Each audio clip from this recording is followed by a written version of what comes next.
Hello दोस्तों, नमस्कार। स्वागत है आपका हमारे YouTube channel Uttarakhand GK very easy tricks में। और आज की इस वीडियो में दोस्तों हम हिंदी टेस्ट सीरीज पार्ट 33 के बारे में बात करेंगे। और आज के इस हिंदी टेस्ट सीरीज के पार्ट 33 में हमारा टॉपिक रहेगा दोस्तों हिंदी भाषा व साहित्य से संबंधित 50 महत्वपूर्ण प्रश्नों के बारे में हम आज की इस वीडियो में पढ़ने वाले हैं। और ये सभी प्रश्न आपके आगामी एग्जाम हेतु बहुत महत्वपूर्ण है। और दोस्तों आज की ये जो वीडियो है इससे आपके यूके ट्रिपल एस सी और यूके पीएससी के सभी एग्जाम्स में 1 से 2 प्रश्न आपको देखने को जरूर मिलेंगे। और यही जो मैं आपको 50 प्रश्न करा रहा हूं इसमें से भी आपको 1 से 2 प्रश्न एग्जाम में देखने को मिल जाएंगे। तो ये सभी प्रश्न आप लोगों को अच्छी तरीके से करने हैं। और ये सारे प्रश्न दोस्तों प्रीवियसली एग्जाम्स में बहुत बार पूछे गए हैं। वीडियो पसंद आती है वीडियो को लाइक जरूर करें, कमेंट जरूर करें, अपने दोस्तों के साथ में भी जरूर शेयर करें। और अगर आपने इससे पहले के 32 पार्ट्स नहीं देखे हैं तो आप उन वीडियोज को भी जरूर देख लीजिएगा। आपके आगामी exams UK triple S C के द्वारा या यूके पीएससी के द्वारा जितने भी कराए जाते हैं सभी के लिए ये सीरीज आपकी काफी महत्वपूर्ण रहने वाली है। इसी के साथ साथ दोस्तों अगर आप उत्तराखंड के आगामी एग्जाम से तो किसी भी ऑनलाइन कोर्स से या फिर प्रैक्टिस सेट के बैच से जुड़ना चाहते हैं या प्रैक्टिस करना चाहते हैं तो प्ले स्टोर से हमारी application Uttarakhand GK very easy trick को जरूर डाउनलोड कर लीजिएगा। आज की इस वीडियो में मैंने कुछ सेलेक्टेड क्वेश्चन रखे हैं दोस्तों जो कि आपके एग्जाम्स के लिए बहुत महत्वपूर्ण है। चलिए शुरू करते हैं। आज का हमारा पहला प्रश्न है कि हिंदी की किस उपभाषा ब्रज भाषा हिंदी की किस उपभाषा के अंतर्गत आती है? पहाड़ी हिंदी, पूर्वी हिंदी, पश्चिमी हिंदी या फिर राजस्थानी हिंदी? तो जो ब्रज भाषा है दोस्तों यह पश्चिमी हिंदी की उपभाषा के अंतर्गत आती है। आप लोगों को याद होना चाहिए दोस्तों हमारे हिंदी भाषा को 5 उपभाषाओं में तथा 5 उपभाषाओं की 18 बोलियों में विभाजित किया गया है। अगर आपसे प्रश्न पूछा जाता है कि हिंदी को कितनी उपभाषाओं में विभाजित किया गया, 5, कितनी बोलियों में विभाजित किया गया है तो 18 बोलियों में विभाजित किया गया है। जिसमें से जो ब्रज भाषा है ये क्या है, बोली है किसकी, पश्चिमी हिंदी की बोली के अंतर्गत हमारी ब्रज भाषा को जाना जाता है। अब जो ये 5 उपभाषाएं हैं और 18 बोलियां हैं ये मैं आपको पहले ही बता चुका हूं। एक बार मैं आपको फिर से दोस्तों ये बता देता हूं, ठीक है। आंसर हो जाएगा यहाँ पे आपका पश्चिमी हिंदी। देखिए ये हमारी जो 5 उपभाषाएं हैं वो है ये राजस्थानी हिंदी, पश्चिमी हिंदी, पूर्वी हिंदी, बिहारी हिंदी और पहाड़ी हिंदी। और इस टॉपिक से आपके एग्जाम में भर भर के प्रश्न पूछे जाते हैं। प्रश्न पूछा जाएगा क्या, निम्न में से कौन सी बोली राजस्थानी बोली है, निम्न में से कौन सी पश्चिमी हिंदी की बोली है, या पूछ देगा कि ब्रज भाषा किसकी बोली आती है, निम्न में से कौन सी पूर्वी हिंदी की बोली के अंतर्गत नहीं आती है, निम्न में से कौन सी बोलियां पहाड़ी हिंदी के अंतर्गत आती हैं, या डायरेक्टली पूछ लेगा कि कुमाऊनी गढ़वाली किस बोली किस उपभाषा के अंतर्गत आती है। तो इस प्रकार के प्रश्न यहाँ से बहुत बार एग्जाम में पूछे गए हैं, इसलिए आपको ये सभी की सभी बोलियां और उपभाषाएं याद होनी चाहिए। तो मैंने आपको बताया हिंदी को 5 उपभाषाओं में तथा 5 उपभाषाओं के 18 बोलियों में विभाजित किया गया है। तो ये 5 उपभाषाओं में पहली जो हमारी उपभाषा है वह है राजस्थानी हिंदी। और राजस्थानी हिंदी को कितनी बोलियों में विभाजित किया गया, 4 बोलियों में विभाजित किया गया। क्या, मारवाड़ी, जयपुरी जिसे ढूढ़ानी भी कहा जाता है, मेवाती और मालवी। इसे आप मेवा माल, मेवा माल, जय मार, जय मार करके भी याद कर सकते हैं। मेवा माल जय मार करके याद रख सकते हैं। मेवा मतलब मेवाती, माल मतलब मालवी, जय मतलब जयपुरी और मार मतलब मारवाड़ी। तो राजस्थानी हिंदी की 4 बोलियां हैं, मेवा यानी कि मेवाती, मालवी, जयपुरी और मारवाड़ी। और जयपुरी कोई क्या ढूढ़ानी भी कहा जाता है, क्या ढूढ़ानी भी कहा जाता है। इसी प्रकार से दोस्तों पश्चिमी हिंदी की कितनी बोलियां हैं, पश्चिमी हिंदी की 5 बोलियां हैं। क्या, कौरवी या खड़ी बोली, हरियाणवी जिसे बांगरू भी कहा जाता है, ब्रजभाषा, बुंदेली और कन्नौजी। तो इसकी ट्रिक आपको याद रखनी है, कब कब है, के बी एच, ठीक है। के से क्या हो जाएगा दोस्तों, कौरवी या फिर खड़ी बोली। कौरवी को ही खड़ी बोली भी कहा जाता है, यह प्रश्न एग्जाम में पूछा गया है। निम्न में से किस बोली को खड़ी बोली कहा जाता है, तो कौरवी को ही खड़ी बोली भी कहा जाता है। बी से हो जाएगा दोस्तों क्या, ब्रजभाषा। अगले के से हो जाएगा क्या, कन्नौजी। अगले के से क्या हो जाएगा, कन्नौजी। अगले बी से क्या हो जाएगा दोस्तों, वो हो जाएगा बुंदेली। और एच से हो जाएगा हरियाणवी, और हरियाणवी को ही बांगरू भी कहते हैं। यहां से भी आपके एग्जाम में प्रश्न पूछा गया है। अगला है पूर्वी हिंदी। पूर्वी हिंदी की 3 बोलियां होती है ABC, अवधी, बघेली और छत्तीसगढ़ी। अवधी, बघेली और छत्तीसगढ़ी। यह प्रश्न दोस्तों फॉरेस्ट गार्ड के एग्जाम पेपर में पूछा गया था कि अवधी किस उपभाषा के अंतर्गत आती है, तो पूर्वी हिंदी के अंतर्गत हमारी अवधी आती है। अवधी, बघेली, छत्तीसगढ़ी पूर्वी हिंदी के अंतर्गत आते हैं। ऐसे बिहारी हिंदी के भी 3 उपभाषाएं हैं, MMB, मगही, मैथिली और भोजपुरी। मगही, मैथिली और भोजपुरी ये बिहारी हिंदी की बोलियां हैं। और पहाड़ी हिंदी की भी दोस्तों हमारी 3 बोलियां हैं, कुमाऊनी, गढ़वाली और नेपाली। कुमाऊनी, गढ़वाली और नेपाली, KGN। कुमाऊनी, गढ़वाली तो आप लोग को वैसे ही याद है, पहाड़ी हिंदी की, और नेपाली भी हमारी पहाड़ी हिंदी के अंतर्गत आती है। लूसेंट में दिया गया 5 उपभाषाएं और 17 बोलियां, जो कि गलत है। अभी 5 उपभाषाएं और 18 बोलियां हो गई हैं, आप कहीं भी चेक कर सकते हैं। और ये चार्ट आप लोग याद रखिए दोस्तों। राजस्थान की क्या, मेवा माल जय मार। पश्चिमी हिंदी की कब कब है, खड़ी बोली कोई कौरवी भी कहा जाता है, और बांगरू कोई हरियाणवी भी कहा जाता है। पूर्वी हिंदी की ABC, अवधी, बघेली, छत्तीसगढ़ी। बिहारी हिंदी की MMB, मगही, मैथिली और भोजपुरी। और पहाड़ी हिंदी की कुमाऊनी, गढ़वाली और नेपाली। ये पॉइंट आपको याद रखना है। अगले प्रश्न की बात करते हैं कि पश्चिमी हिंदी के अंतर्गत कौन सी बोली आती है। कन्नौजी, मेवाती, बघेली या फिर मगही। तो आप लोगों को ये दोस्तों इसका आंसर आना चाहिए कि पश्चिमी हिंदी के अंतर्गत हमारी कौन सी बोली आती है इसमें से, ये आती है कन्नौजी, कन्नौजी, ठीक है। बाकी बघेली किसकी है, बिहारी हिंदी की है, सॉरी बघेली पूर्वी हिंदी की है, ठीक है। मेवाती कहाँ की, राजस्थानी हिंदी की है। और जो मगही है ये दोस्तों हमारी बिहारी हिंदी की बोली है, याद रखना आपको। यहाँ पे आप पढ़ भी सकते हैं, देखिए पूर्वी हिंदी की अवधी, बघेली, छत्तीसगढ़ी, बिहारी हिंदी की मैथिली, मगही, भोजपुरी और राजस्थानी की मेवाती, मारवाड़ी, मालवी और जयपुरी। अगला प्रश्न है, पश्चिमी हिंदी के अंतर्गत कौन सी भाषा नहीं है या कौन सी बोली नहीं है, बघेली, ब्रज भाषा, कन्नौजी या फिर खड़ी बोली। तो ब्रज भाषा भी है, कन्नौजी भी है, खड़ी बोली भी है, तो क्या नहीं है, बघेली नहीं है, ठीक है। बघेली किसकी बोली है दोस्तों, तो बघेली पूर्वी हिंदी की हमारी बोली है।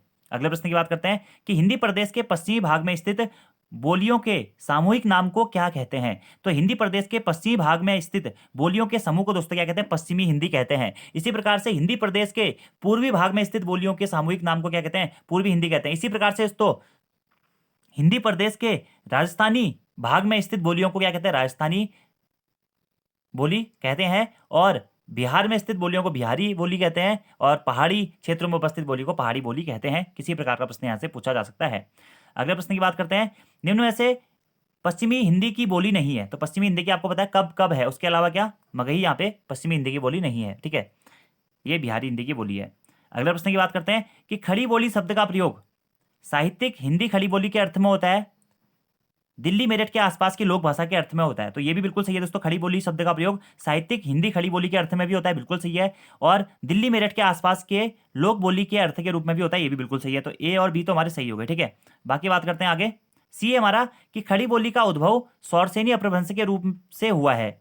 और डी है खड़ी बोली में लोक साहित्य बिल्कुल नहीं है। देखिए सी भी सही है कि खड़ी बोली का उद्भव सौरसेनी अपभ्रंश से हुआ है, ये भी बिल्कुल सही है दोस्तों। खड़ी बोली का उद्भव किससे, सौरसेनी अपभ्रंश से। हिंदी की उत्पत्ति भी सौरसेनी अपभ्रंश से ही मानी जाती है। हिंदी की जो खड़ी बोली है यह सौरसेनी अपभ्रंश का क्या है, उत्तरी रूप से हुआ है, बिल्कुल सही है। और खड़ी बोली में लोक साहित्य बिल्कुल नहीं है। तो प्रश्न क्या पूछा गया दोस्तों कि कौन सा आपका सही सुमेलित है, इस प्रकार से पूछा गया, ठीक है। ए और डी, सी और डी, ए बी सी। तो इसमें से दोस्तों आपका ए बी सी सही सुमेलित होगा। क्यों, क्योंकि हिंदी की जो खड़ी बोली है इसका प्रयोग साहित्यिक खड़ी बोली में भी होता है, दिल्ली मेरठ के आसपास के लोक बोली के रूप में भी होता है, और सौरसेनी अपभ्रंश से इसका विकास हुआ है। जबकि खड़ी बोली में लोक साहित्य बिल्कुल नहीं है, ये गलत हो जाएगा। खड़ी बोली में बहुत सारा हमारा लोक साहित्य हमें देखने को मिलता है। और खड़ी बोली का उद्भव किससे, सौरसेनी अपभ्रंश से हुआ है।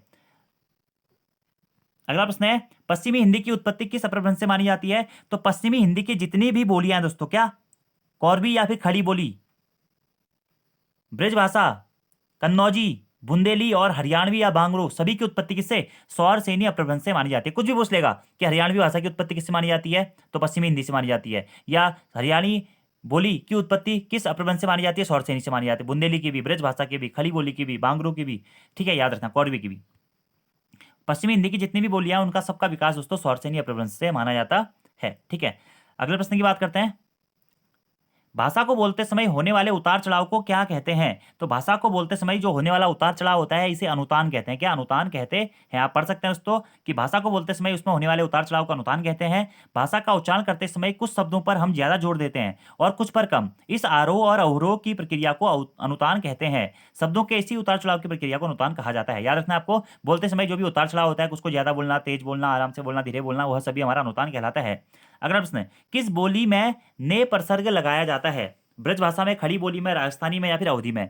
तो खड़ी बोली में दोस्तों आपका क्या, ने प्रसर्ग लगाया जाता है। इसमें खड़ी बोली में आप पढ़ सकते हैं यहाँ पे कि खड़ी बोली में ने प्रसर्ग लगाया जाता है। और जो ये हमारी खड़ी बोली है क्या है दोस्तों, ओकार बहुला बोली है। इसमें मैंने, तुमने, तूने, तुन्ने आदि शब्द प्रचलित होते हैं। अवधी बोली क्या है दोस्तों, हमारा आकार बहुला है। प्रश्न पूछ लेगा कि खड़ी बोली क्या है, ओकार बहुला बोली है। अवधी बोली क्या है, आकार बहुला बोली है। राजस्थानी बोली भी क्या है, ओकार बहुला बोली है, ठीक है। ये पॉइंट आपको डायरेक्टली याद रखना है। और इसके बारे में देखिए, राजस्थानी में नया जैसे कि मारो, माड़ो, कोण, काठाड़ा, इस टाइप से राजस्थानी बोला जाता है। अवधी में दोस्तों जबन, तबन, कबन, इस टाइप से बोला जाता है, ये पढ़ सकते हैं। अगला प्रश्न है, हिंदी खड़ी बोली किस अपभ्रंश से विकसित मानी जाती है। तो अभी मैंने आपको थोड़ी देर पहले बताया कि पश्चिमी हिंदी की जितनी भी बोलियां हैं वह सभी क्या है दोस्तों, आपके सौरसेनी अपभ्रंश से विकसित मानी जाती है। किससे, सौरसेनी अपभ्रंश से विकसित मानी जाती है। और वहीं अगर आपसे पूछा था कि पूर्वी हिंदी की जितनी भी बोलियां हैं, क्या अवधी, बघेली और छत्तीसगढ़ी, तो पूर्वी हिंदी की जितनी भी बोलियां हैं उनका विकास किससे माना जाता है दोस्तों, उनका विकास या उनकी विकसितता अर्धमागधी अपभ्रंश से मानी जाती है। तो अवधी बघेली छत्तीसगढ़ी पूछेगा तो किससे विकसित हुई है? अर्धमागधी अपभ्रंश से यह विकसित हुई है। ये भी आपको डायरेक्टली नोट डाउन करना है। जैसे दोस्तों पश्चिमी हिंदी के क्वेश्चन थे, इसी प्रकार से आपकी पूर्वी हिंदी के भी क्वेश्चन आते हैं। उनमें से कौन सी बोली पूर्वी हिंदी की है, कौन सी पूर्वी हिंदी की नहीं है। इसी प्रकार से राजस्थानी की भी आते हैं कि कौन सी बोली राजस्थानी की है, कौन सी बोली राजस्थानी की नहीं है। तो ये क्वेश्चंस दोस्तों आपको जो मैंने आपको ट्रिक बताई हुई है, यहां से आप लोग कर लीजिएगा, क्योंकि मैंने इस प्रकार के प्रश्नों को ज्यादा कंट्रीब्यूट नहीं किया है। इसी प्रकार से अगर आपसे प्रश्न पूछा जाता है कि भारत में सर्वाधिक खड़ी बोली वाली भाषा कौन सी है, तो भारत में सर्वाधिक खड़ी बोली वाली भाषा हिंदी ही है। ठीक है। और वहीं आपसे अगर प्रश्न पूछा जाता है कि जो ब्रज भाषा है किसके अंतर्गत आती है, पश्चिमी हिंदी के ही रूप में आती है। और हिंदी की राजभाषा के रूप में, हिंदी की राजभाषा के रूप में, या फिर हम कह सकते हैं हिंदी की काव्य भाषा के रूप में सबसे अधिक प्रयोग कौन सी बोली का होता है, तो ये प्रश्न आप नोट करिएगा दोस्तों, ब्रज भाषा। ब्रज भाषा प्रश्न मैं आपको बताता हूं कि हिंदी की काव्य भाषा के रूप में सबसे अधिक प्रसिद्ध बोली कौन सी है हमारी, वो है दोस्तों ब्रज भाषा। ब्रज भाषा जो कि पश्चिमी हिंदी के अंतर्गत आती है। और खड़ी बोली जो नाम है वर्तमान हिंदी का, मतलब वर्तमान जो हमारी हिंदी है इसे किस नाम से जाना जाता है, खड़ी बोली नाम से जाना जाता है, या इसी को दोस्तों हम कह सकते हैं खड़ी बोली या फिर कौरवी नाम से जाना जाता है। तो प्रश्न ये पूछा जाता है कभी कभी कि वर्तमान हिंदी का खड़ी बोली नाम किस कारण से पड़ा था, क्योंकि इसमें खड़ी मात्रा का प्रयोग अधिक होता है। ये पॉइंट भी आप लोग डायरेक्टली नोट डाउन कर लीजिएगा, आपके एग्जाम में दोस्तों पूछी जा सकती है। ठीक है। और इसी प्रकार के प्रश्न एग्जाम में पूछे जाते हैं। एक प्रश्न दोस्तों यहाँ पे और भी बनता है कि पश्चिमी हिंदी की सर्वाधिक प्रमुख बोली कौन सी मानी जाती है, तो पश्चिमी हिंदी की, या फिर हमारी जो हिंदी है वर्तमान हिंदी जो है पश्चिमी हिंदी का ही प्रकार जो है कौरवी या खड़ी बोली, यह सर्वाधिक प्रमुख बोली इसमें से क्या मानी जाती है, सर्वाधिक प्रमुख बोली इसमें से ब्रज भाषा मानी जाती है, जो कि मथुरा वृंदावन के आसपास के क्षेत्रों में बोली जाती है। ऐसे पूछ लेगा दोस्तों आपसे कि बांगरू जो है उसे किस नाम से जाना जाता है, हरियाणवी। तो बांगरू जो बोली है वो हरियाणा वाले क्षेत्र में अधिकतर बोली जाती है। कौरवी को खड़ी बोली कहते हैं, ये मैंने आपको बता चुका हूं। ठीक है। ऐसे पूर्वी हिंदी का विकास किससे हुआ है, अर्धमागधी अपभ्रंश से हुआ है। और अगर आपसे एक प्रश्न और बनता है दोस्तों कि हमारी जो मानक हिंदी है, मानक हिंदी का आधार क्या होता है, तो मानक हिंदी का जो आधार होता है दोस्तों हमारा, वो होता है क्या, खड़ी बोली। खड़ी बोली को मानक हिंदी के आधार के रूप में भी जाना जाता है। इतने पॉइंट आपको डायरेक्टली यहां से नोट करने हैं। बाकी ऐसे दोस्तों आपके राजस्थानी से भी क्वेश्चन बनते हैं, ऐसे ही आपके अन्य टॉपिक से भी क्वेश्चन बनते हैं। ठीक है। अब बात करते हैं अगले प्रश्न की कि बिहारी हिंदी की बोली का नाम क्या है। तो मैंने ये बोली वाले क्वेश्चन दोस्तों सारे स्किप कर दिए हैं, क्योंकि इसकी ट्रिक मैं आपको बता चुका हूं। तो आप वहां से इस प्रकार के प्रश्नों को जो भी एग्जाम में आपसे पूछे जाएंगे टैकल कर सकते हैं। अगला क्वेश्चन है कि बिहारी हिंदी की बोली का नाम क्या है, मगही, बघेली, छत्तीसगढ़ी या फिर बुंदेली। तो बिहारी हिंदी MMB, मगही, मैथिली और MMB।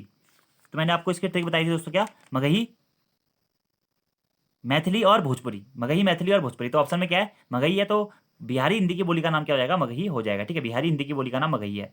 अगला प्रश्न है, इनमें से कौन सी बोली राजस्थानी से संबंध नहीं है, जयपुरी, मारवाड़ी, मेवाती या फिर मगही। तो इसकी भी ट्रिक बताई थी दोस्तों मैंने आपको, मेवा, माल, जय, मार। तो मेवाती भी है, जयपुरी भी है, मारवाड़ी भी है, जबकि मगही नहीं है। मगही किसकी है दोस्तों, यह बिहारी हिंदी की बोली है। अगले प्रश्न की बात करते हैं, निम्नलिखित बोलियों में से कौन सी बोली उत्तर प्रदेश में सामान्यतः नहीं बोली जाती है, अवधी, मैथिली, ब्रज भाषा या फिर खड़ी बोली। तो कौन सी बोली उत्तर प्रदेश में नहीं बोली जाती है दोस्तों, तो मैथिली हमारी उत्तर प्रदेश में नहीं बोली जाती है। कौन सी, मैथिली। ठीक है। क्योंकि मैथिली क्या है, बिहारी हिंदी की बोली है, यह बिहार में अधिकतर बोली जाती है। अगले प्रश्न की बात करते हैं, संविधान के किस अनुच्छेद में हिंदी को राजभाषा तथा इसकी लिपि को देवनागरी स्वीकार किया गया है। तो भारतीय संविधान के आर्टिकल 343 343 में दोस्तों हमारे हिंदी को राजभाषा तथा इसकी लिपि देवनागरी को राजलिपि घोषित किया गया है। तो हिंदी भाषा राजभाषा और लिपि देवनागरी होगी किसमें, आर्टिकल 343 में यह कहा गया है। और आर्टिकल 343 से लेकर के आर्टिकल 351 तक भारतीय संविधान के भाग 17 में हिंदी के बारे में बताया गया है। ठीक है। भाग 17 में आर्टिकल 343 से लेकर 351 तक राजभाषा संबंधी प्रावधान किए गए हैं। इसी के तहत 343A के तहत दोस्तों हिंदी को राजभाषा तथा इसकी लिपि देवनागरी को स्वीकार किया गया है। अगले प्रश्न की बात करते हैं, हिंदी भाषी राज्य के अंतर्गत कौन सा राज्य नहीं है, झारखंड, उत्तर प्रदेश, बिहार या फिर महाराष्ट्र। तो हिंदी भाषी राज्य के अंतर्गत दोस्तों इसमें से महाराष्ट्र नहीं माना जाता है, क्योंकि महाराष्ट्र में क्या मराठी बोली बोली जाती है, और इसी कारण इसे हिंदी भाषी राज्य के रूप में नहीं जाना जाता है। जबकि हिंदी भाषी राज्य हमारे कौन कौन से हैं, तो उत्तर प्रदेश, बिहार, झारखंड, हिमाचल प्रदेश, हरियाणा, राजस्थान, दिल्ली, उत्तराखंड, छत्तीसगढ़, झारखंड, मध्य प्रदेश, बिहार, पंजाब, ये हमारे क्या हैं, हिंदी भाषी राज्य हैं। आपको याद रखना है। ठीक है। जो हमारे उत्तर भारत के राज्य हैं अधिकतर वह हिंदी भाषी राज्य कहलाते हैं। अगला प्रश्न है, हिंदी भाषा की कितनी विख्यात बोलियां हैं। तो हिंदी भाषा की कितनी बोलियां दोस्तों, 4, 10, 8 या फिर 5। तो हिंदी भाषा की दोस्तों 8 विख्यात बोलियां मानी जाती है। कितनी, 8 विख्यात बोलियां मानी जाती हैं। कितनी, 8। ठीक है। अगले प्रश्न की बात करते हैं, निम्न में से कौन सा हिंदी साहित्य का काल विभाजन नहीं है? आधुनिक काल, भक्ति काल, रीति काल या फिर संयुक्त काल? तो इसमें से दोस्तों संयुक्त काल हिंदी साहित्य का काल विभाजन नहीं माना जाता है। हिंदी साहित्य का संयुक्त काल के विभाजन नहीं किया जाता है। और हिंदी साहित्य का विभाजन मुख्यतः 4 प्रकार से किया जाता है दोस्तों, आचार्य शुक्ल के अनुसार। एक है आदिकाल, दूसरा है भक्ति काल, तीसरा है रीति काल और चौथा है आधुनिक काल। तो इसमें से आधुनिक काल भी दिया है, भक्ति काल भी दिया है, रीति काल भी दिया है और चौथा क्या होना चाहिए था? आदिकाल होना चाहिए था। याद रखना आपको प्रश्न दोस्तों बहुत महत्वपूर्ण है कि हिंदी साहित्य का काल विभाजन कितने प्रकार से किया गया है? तो मुख्यतः 4 प्रकार से किया जाता है। अगले प्रश्न की बात करते हैं। देखिए आप पढ़ भी सकते हैं यहाँ पे, आदिकाल, भक्ति काल, रीति काल और आधुनिक काल। अगला प्रश्न है, ब्रज भाषा का विकास किस अपभ्रंश से हुआ है? तो ब्रज भाषा का विकास दोस्तों सौरसेनी अपभ्रंश से हुआ है। क्यों? क्योंकि ब्रज भाषा क्या है? पश्चिमी हिंदी की बोली है। अगला प्रश्न है, हिंदी आकृति की दृष्टि से निम्नलिखित में से किस प्रकार की भाषा है? तो हिंदी अगर दोस्तों हम बात करें कि आकृति की दृष्टि से किस प्रकार की भाषा है दोस्तों, तो संश्लिष्ट योगात्मक, क्या? संश्लिष्ट योगात्मक प्रकार की भाषा है हिंदी। और यह प्रश्न दोस्तों बहुत इंपोर्टेंट है, किस प्रकार की है? संश्लिष्ट या श्लिष्ट योगात्मक प्रकार की भाषा है क्या हमारी हिंदी।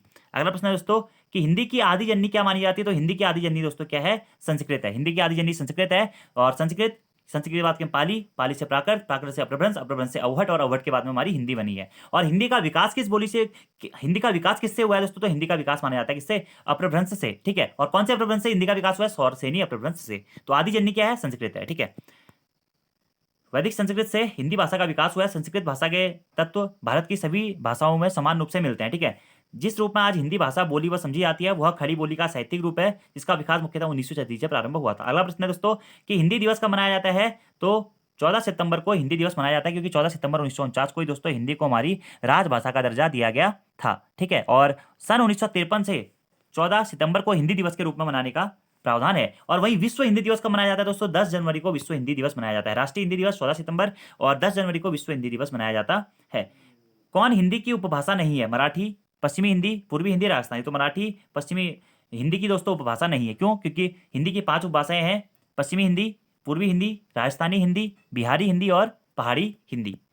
अगले प्रश्न की बात करते हैं। आप देख सकते हैं यहाँ पे पश्चिमी हिंदी, पूर्वी हिंदी, राजस्थानी हिंदी, बिहारी हिंदी और पहाड़ी हिंदी। इसके अंदर ये बोलियां हैं, टोटल 18 बोलियां हमारी आती हैं। अगला प्रश्न है, हिंदी भाषा किस लिपि में लिखी जाती है? तो हिंदी भाषा दोस्तों हमारी क्या? देवनागरी लिपि में लिखी जाती है। किस लिपि में लिखी जाती है? देवनागरी लिपि में लिखी जाती है। याद रखना आपको ये। ठीक है, हिंदी भाषा देवनागरी लिपि में लिखी जाती है। और देवनागरी लिपि की आदि जननी किसको जाना जाता है दोस्तों? देवनागरी लिपि की आदि जननी ब्राह्मी लिपि को जाना जाता है। तो देवनागरी लिपि के आदि जननी क्या है? ब्राह्मी लिपि। और देवनागरी लिपि का विकास किससे हुआ है अगर आपसे प्रश्न पूछाता है? तो कुटिल लिपि से या कुटिला लिपि से देवनागरी लिपि का विकास माना जाता है। तो ये प्रश्न, 2 प्रश्न भी आपको याद रखने हैं। ठीक है, तो हिंदी भाषा देवनागरी लिपि में लिखी जाती है। ब्राह्मी लिपि से गुप्त लिपि का विकास हुआ। ठीक है, और गुप्त लिपि के बाद में आगे जाके परिवर्तन होते होते फिर हमारी देवनागरी लिपि बनती है। ठीक है, पंजाबी भाषा गुरुमुखी लिपि में लिखी जाती है। ठीक है, क्या? पंजाबी भाषा दोस्तों कौन सी लिपि में लिखी जाती है? गुरुमुखी लिपि में लिखी जाती है। और ब्राह्मी जो लिपि है वह ऋग्वेद की लिपि भी मानी जाती है। और इसी ब्राह्मी लिपि से हमारा देवनागरी लिपि की आदि जननी इसी ब्राह्मी लिपि को कहा जाता है। अगले प्रश्न की बात करते हैं, हिंदी के अतिरिक्त कौन सी भाषा देवनागरी लिपि में लिखी जाती है? सिंधी, पंजाबी, बांग्ला या फिर नेपाली? तो हिंदी के अतिरिक्त दोस्तों इसमें से आपकी नेपाली भाषा जो है वह देवनागरी लिपि में लिखी जाती है। कौन सी? देवनागरी लिपि में नेपाली भाषा लिखी जाती है। ठीक है, जबकि दोस्तों कहीं कहीं आपको ये देखने को मिलेगा जो ये सिंधी भाषा है ना, ये भी देवनागरी लिपि में लिखी जाती है। जबकि पंजाबी जो भाषा है यह गुरुमुखी लिपि में लिखी जाती है। और बांग्ला जो है यह पश्चिम बंगाल की भाषा के रूप में भी जानी जाती है और बंगाली रूप में लिखी जाती है। ठीक है, तो देवनागरी लिपि में लिखी जाती है। नेपाली आपका इसका सही आंसर होगा। अगला प्रश्न है, सितंबर मास में 10वां विश्व हिंदी सम्मेलन भारत के किस शहर में आयोजित किया गया था? नागपुर, भोपाल, नई दिल्ली या फिर जयपुर? तो सितंबर 2015 में दोस्तों 10वां विश्व हिंदी सम्मेलन का आयोजन भारत के मध्य प्रदेश के भोपाल शहर में हुआ था। मध्य प्रदेश राज्य के भोपाल शहर में हुआ था। तो भोपाल आपका दोस्तों राइट आंसर हो जाएगा। और प्रथम विश्व हिंदी सम्मेलन का आयोजन कब हुआ था? यह हुआ था जनवरी 1975 में नागपुर में। 10 जनवरी 1975 को नागपुर में प्रथम विश्व हिंदी सम्मेलन का आयोजन हुआ था। कब? 1975 में। ये पॉइंट भी आपको याद रखना है। तो 10वां विश्व हिंदी सम्मेलन कब हुआ? भोपाल में हुआ। कब हुआ? 2015 में सितंबर, मध्य प्रदेश। और पहला कब हुआ था? जनवरी 1975 को नागपुर में। अगला प्रश्न है, हिंदी भाषा किस लिपि में लिखी जाती है? तो आप लोगों को पता है दोस्तों देवनागरी लिपि में लिखी जाती है। हिंदी दिवस आपका कब मनाया जाता है? 14 सितंबर को आपका हिंदी दिवस मनाया जाता है। ये पॉइंट भी मैं आपको करा चुका हूं। ठीक है, और भाग 17 में आर्टिकल 343 से 351 तक हिंदी भाषा का उल्लेख है। अगला प्रश्न है, प्रतिवर्ष कौन सा दिवस हिंदी दिवस? तो 14 सितंबर आपको याद रखना है। भाषा के शुद्ध रूप का ज्ञान किससे होता है? लिपि से होता है, व्याकरण से होता है, लिखित भाषा से होता है, या फिर दोस्तों उपयुक्त में से कोई नहीं। ठीक है, तो प्रश्न यहाँ पे आपसे बन रहा है कि भाषा के शुद्ध रूप का ज्ञान किससे होता है दोस्तों? तो व्याकरण से हमारे भाषा के शुद्ध रूप का ज्ञान होता है। किससे? व्याकरण से। अगला प्रश्न है, आचार्य शुक्ल के अनुसार छायावाद के प्रथम व प्रतिनिधि कवि कौन थे? तो आचार्य शुक्ल के अनुसार छायावाद के प्रथम व प्रतिनिधि कवि माने जाते हैं कौन?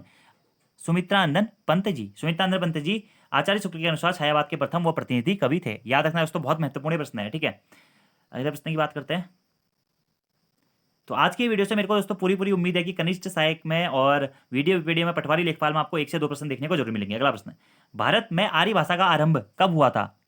1600 ईस्वी पूर्व के आसपास, 1500 ईस्वी पूर्व के आसपास, 1400 ईस्वी पूर्व के आसपास, या फिर 1300 ईस्वी पूर्व के आसपास। तो भारत में जो आर्य भाषा का प्रारंभ माना जाता है कब से दोस्तों? 1500 ईस्वी पूर्व के आसपास से। ठीक है, कब? Option number B. थोड़ा सा पढ़ लेते हैं इसके बारे में कि भारत में आर्य भाषा का प्रारंभ 1500 ईस्वी पूर्व के आसपास हुआ। प्राचीन भारतीय आर्य भाषा का प्रयोग लगभग 1500 ईस्वी पूर्व से 500 ईस्वी पूर्व तक हुआ। इसके अंतर्गत वैदिक संस्कृत व लौकिक संस्कृत का विकास हुआ। मध्यकालीन भारतीय आर्य भाषा 500 से लेकर 1000 ईस्वी पूर्व तक के अंतर्गत पाली, प्राकृत, अपभ्रंश का विकास हुआ। आधुनिक भारतीय आर्य भाषा का विकास 1000 ईस्वी पूर्व से अब तक माना जाता है। तो प्रश्न क्या था आपका कि आर्य भाषा का विकास तो 1500 ईस्वी पूर्व के आसपास में हुआ।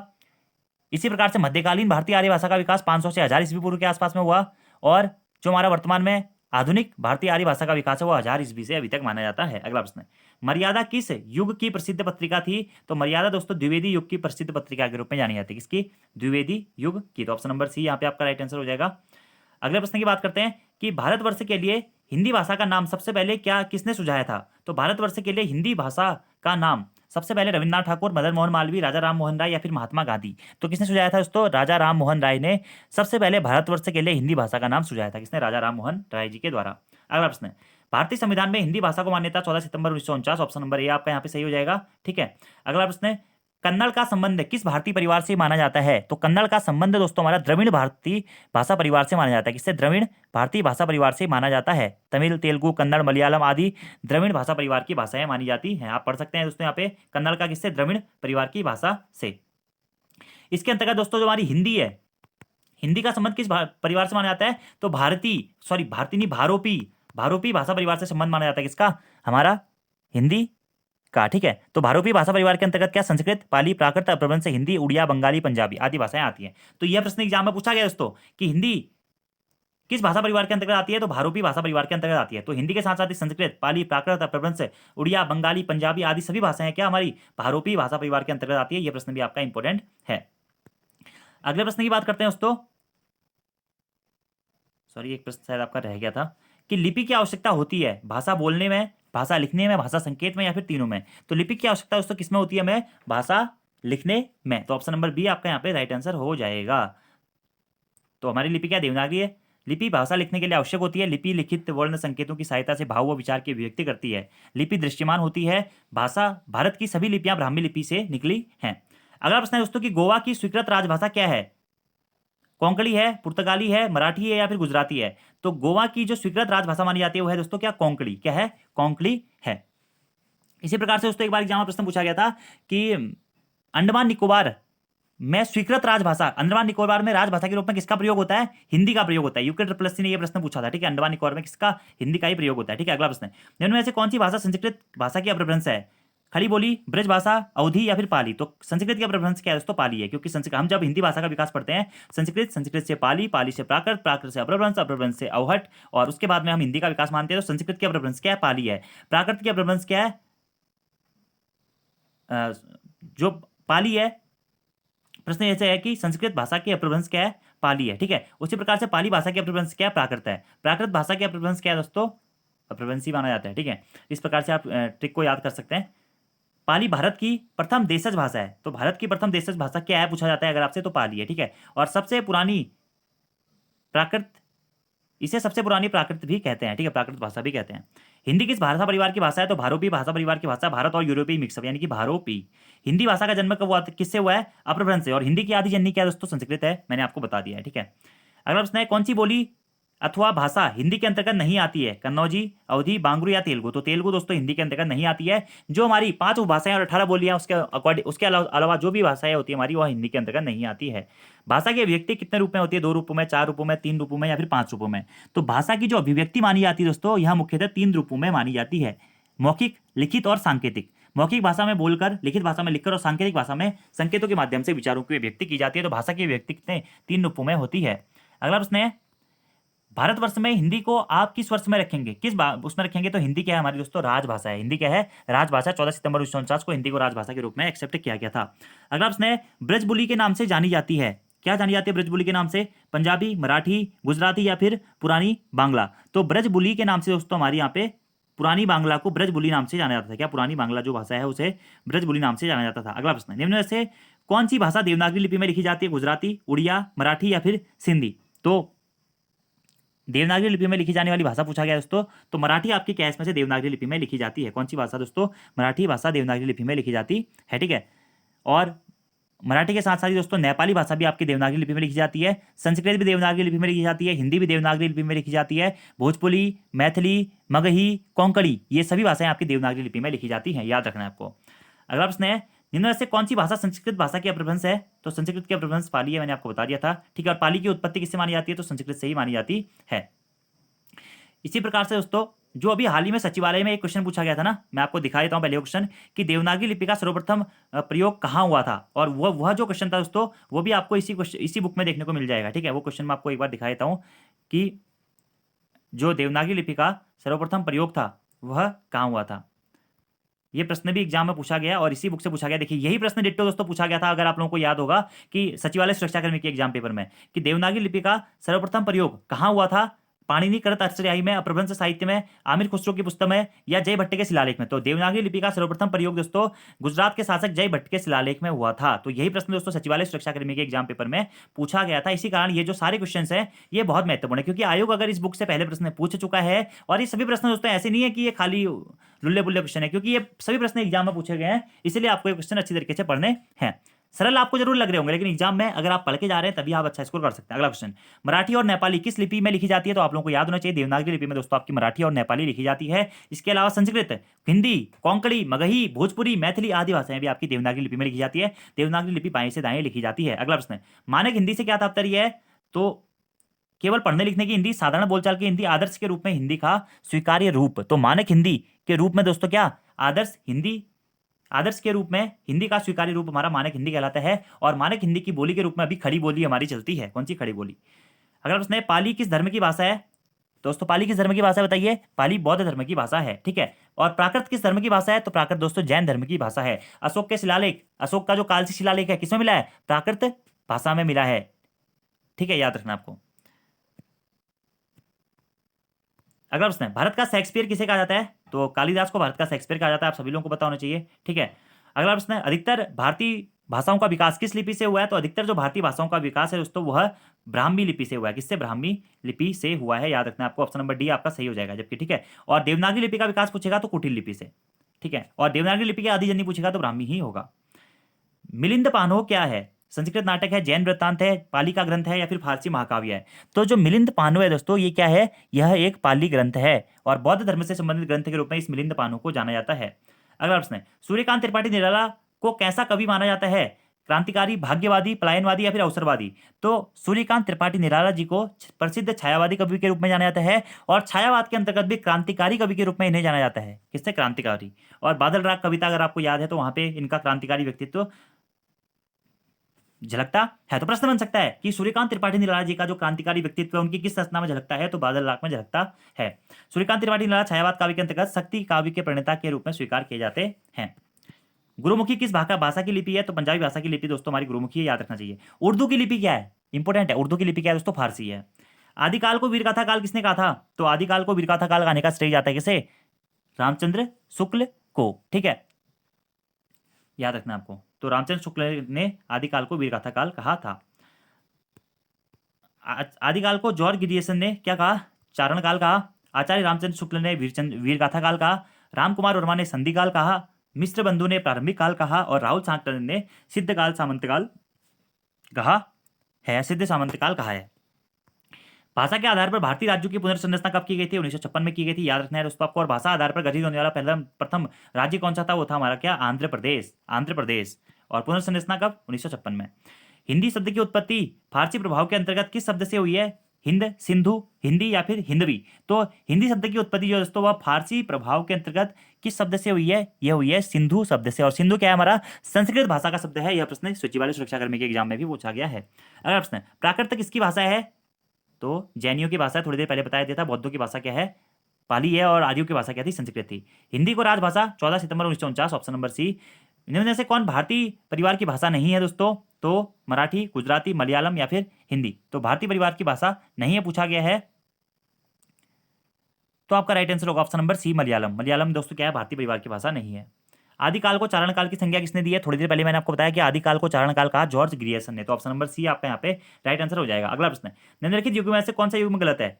अवधि का विकास, अवधि जो है पूर्वी हिंदी की बोली है, ब्रजभाषा पश्चिमी हिंदी की है, भोजपुरी पूर्वी हिंदी की है, खड़ी बोली पश्चिमी हिंदी की है। तो ऑप्शन नंबर सी हमारा सुमिलित नहीं है दोस्तों, क्योंकि भोजपुरी MMB बिहारी हिंदी की बोली आती है क्या? भोजपुरी। और पूर्वी हिंदी की क्या होती है? अवधी, बघेली, छत्तीसगढ़ी। तो कौन सा युग में गलत है? ऑप्शन नंबर सी हमारा गलत है। ठीक है, अगला प्रश्न, भाषा की सबसे छोटी इकाई किसे कहते हैं? शब्द, व्यंजन, स्वर या फिर वर्ण या फिर अक्षर। तो भाषा की सबसे छोटी इकाई कहते हैं दोस्तों किसे? वर्ण को। और ये क्वेश्चन मैं आपको इससे पहले वाले का पार्ट में भी करा चुका हूँ। 31वें पार्ट में जब हम पढ़ लेते थे ना भाषा के बारे में, तो वहां पे मैं आपको एक क्वेश्चन करा चुका हूँ। और वो क्वेश्चन भी दोस्तों आपके बहुत महत्वपूर्ण वर्णमाला वाले। ठीक है, अभी जितना मेरे को टाइम मिलता है दोस्तों मैं आपको क्वेश्चन कराने की कोशिश करता हूं। ठीक है, वो क्वेश्चन तो आप जरूर देख के जाइए। अगला प्रश्न, देवनागरी लिपि में किए गए सुधार से संबंधित बाल गंगाधर तिलक द्वारा सुझाए गए फॉन्ट का नाम क्या था? तो बाल गंगाधर तिलक ने जो फॉन्ट सुझाया था देवनागरी लिपि के विकास के लिए या देवनागरी लिपि में सुधार के लिए, उस फॉन्ट का नाम था क्या? तिलक फॉन्ट। याद ही नहीं करना यार, सरल सा है कि देवनागरी लिपि में किए गए सुधार से संबंधित बाल गंगाधर तिलक द्वारा सुझाए गए फॉन्ट का नाम क्या था? होता क्या? तिलक फॉन्ट। और तिलक फॉन्ट क्यों सुझाया था इन्होंने? देवनागरी लिपि में सुधार के लिए। अगला प्रश्न है, भारतीय संविधान की 8वीं अनुसूची में शामिल भाषाओं की संख्या कितनी है? तो अभी वर्तमान में भारतीय संविधान में 8वीं अनुसूची में कितनी भाषाएं दोस्तों? 22 भाषाएं हैं। और जिस टाइम पे हमारा संविधान लागू हुआ था उस टाइम पे कितनी भाषाएं थी? 14 भाषाएं थी। याद रखना है आपको। ठीक है, अगला प्रश्न है, किस क्षेत्र की बोली को काशिका कहा गया है? भीलवाड़ा, दिल्ली, वाराणसी या फिर सूरत। तो वाराणसी की बोली को दोस्तों क्या काशिका कहा गया है? क्या काशिका कहा गया है?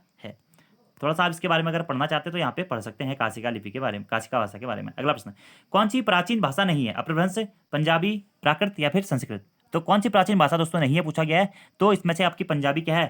प्राचीन भाषा नहीं है। क्यों? क्योंकि हिंदी भाषा के विकास क्रम में संस्कृत, पाली, प्राकृत, अपभ्रंश, अवहट और प्राचीन हिंदी हम पढ़ते हैं। अगला प्रश्न है, पंजाब में हिंदी भाषा का प्रचार किसने किया था? लल्लूलाल, सदल मिश्र, श्रद्धालाल फिल्लौरी या फिर राजा राम मोहन राय।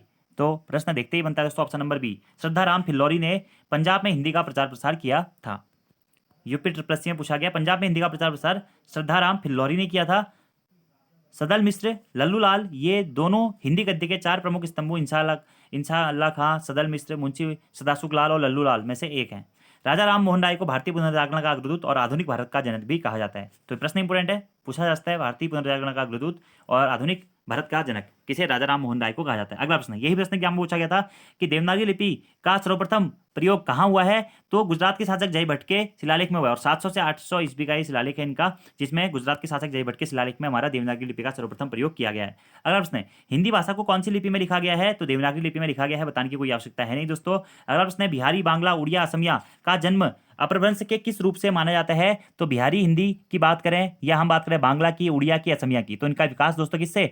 मागधी अपभ्रंश से माना जाता है। तो अगर आपसे अब एक प्रश्न और है, मैंने आपको क्या बताया था? हिंदी का विकास, पश्चिमी हिंदी का विकास मुख्यतः हमारा कौन से अपभ्रंश से? सौरसेनी अपभ्रंश से। हिंदी का विकास भी सौरसेनी अपभ्रंश से माना जाता है। वहीं आपका पूर्वी हिंदी का विकास किससे माना जाता है दोस्तों? पूर्वी हिंदी का विकास आपका अर्धमागधी अपभ्रंश से माना जाता है। किससे? अर्धमागधी अपभ्रंश से। और वहीं दोस्तों बिहारी हिंदी का जो विकास है वह किस अपभ्रंश से माना जाता है? अगर यह प्रश्न पूछा जाता है तो बिहारी हिंदी का विकास दोस्तों मागधी अपभ्रंश से माना जाता है। किससे? मागधी अपभ्रंश से माना जाता है। ये पॉइंट भी आपको डायरेक्टली नोट करने हैं। तो मागधी अपभ्रंश से किस किस भाषा का विकास हुआ है? बिहारी, बांग्ला, उड़िया और असमिया। सौरसेनी अपभ्रंश से पश्चिमी हिंदी, राजस्थानी हिंदी और गुजराती। ठीक है, पैसाची अपभ्रंश से पंजाबी और लहंदा, और अर्धमागधी अपभ्रंश से दोस्तों हमारा पूर्वी हिंदी का विकास हुआ है। ये चार्ट याद रखिएगा, भूलना मत, गलती से भी मत भूलना इसको। ठीक है, अगले प्रश्न की बात करते हैं। निम्न में से भाषा के संदर्भ में अपभ्रंश शब्द का प्रयोग कब से प्रारंभ हुआ? तो भाषा के संदर्भ में दोस्तों अपभ्रंश शब्द का जो प्रथम प्रयोग यह प्रारंभ हुआ था कौन सी सदी से? 11वीं से, 9वीं से, 10वीं से या फिर 6ठी से? तो 6वीं सदी से हमारा भाषा के संदर्भ में अपभ्रंश शब्द का प्रयोग प्रारंभ हो गया था। कौन सा? 6ठी शताब्दी से। ऑप्शन नंबर डी आपका सही है। या अब यहाँ पे आप पढ़ सकते हैं कि भाषा के संदर्भ में अप्रबंध शब्द का प्रयोग 6ठी शताब्दी से प्रारंभ हुआ।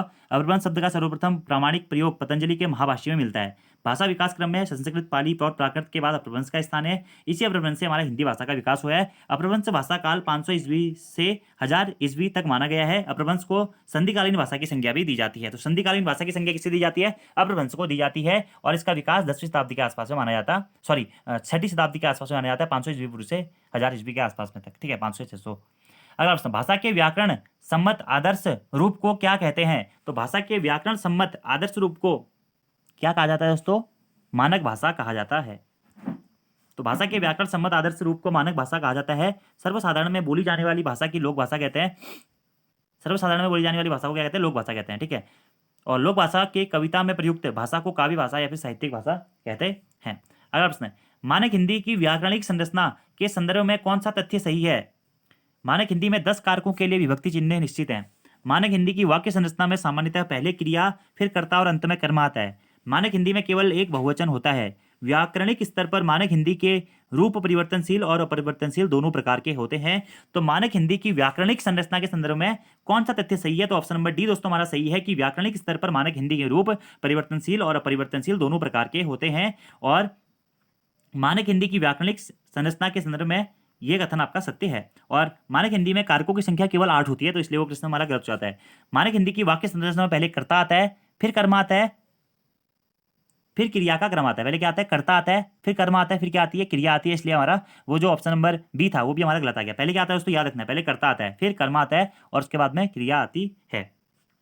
राम ने खाना खाया, राम ने खेल खेला, याद रखना है इस प्रकार से।